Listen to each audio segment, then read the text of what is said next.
అందరికీ నమస్కారం. నా పేరు కొంపల్లి అరవింద్ కుమార్.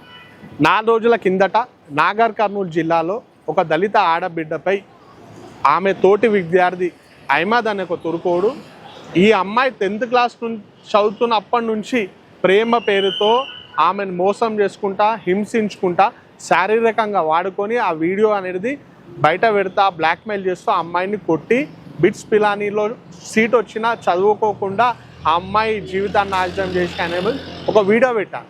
ఆ వీడియో బేస్ చేసుకొని ఆ అమ్మాయి వాళ్ళ కుటుంబ సభ్యులని పోలీస్ శాఖ వారు మీరు బయట ఓన్కో పోయి చెప్తుర్రు, ప్రెస్లలో వీడియోలు ఇస్తుర్రు, వీడియోలు ఇచ్చినంత మాత్రాన అయిపోతారా అని చెప్పి వీళ్ళని హేళన చేసుకుంటా మాట్లాడారు.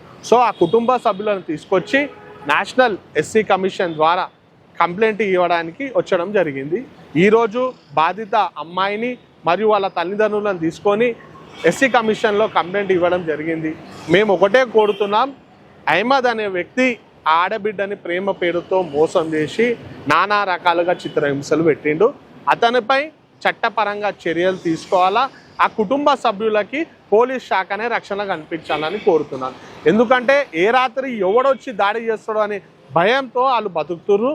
ఆ కుటుంబ సభ్యులపై చిన్న గీత పడ్డ దీనికి పూర్తి బాధ్యత నాగర్ కర్నూలు జిల్లా పోలీస్ శాఖ వారిదే అని మీ ద్వారా తెలియజేస్తున్నాను. అయ్యా ముఖ్యమంత్రి గారు, పొదాలేస్తే నేను పెదమాదిగోని, నేను చిల్లమానోని, నేను అది ఇది అని చెప్పుకుంటావు కదా, అన్ని కులాల వ్యక్తి అని చెప్పుకుంటావు కదా, ఈరోజు బాజాప్తా ఒక మాదిగ ఆడబిడ్డని ఒక తురుకోడు ప్రేమ పేరుతో మోసం చేసి ఆమెని చిత్రహింసలకు గురి చేసి ఆమె జీవితాన్ని నాశనం చేసిండు. దయచేసి ఆ తురుకో కొడుకుని చట్టపరంగా చర్యలు తీసుకోవాలని మీ ద్వారా నేను మీడియాని కోరుతున్నాను. జై భీమ్, భారత్ మాతాకి జై.